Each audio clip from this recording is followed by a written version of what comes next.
Good morning. Hope everybody having a wonderful Thursday. Kind of cold but beautiful this morning. Flowers blooming, the pollen is still here.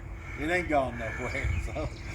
So don't have any birthdays, but if you're a retired teacher, you watched the video this morning. Alcove Methodist Church, 11 o'clock. I think they're having a Hawaiian, Jamaican, Island. lunch, something.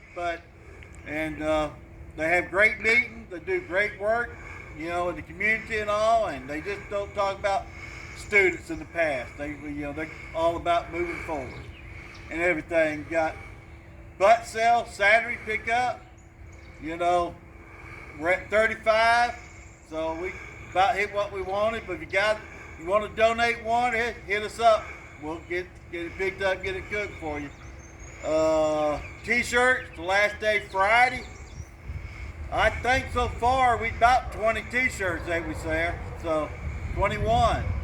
So awesome. So go ahead and get some more. Relay Flight 26th of April.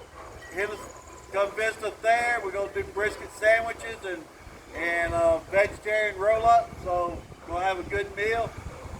I guess that's about it. And hey, Miss Lil, anybody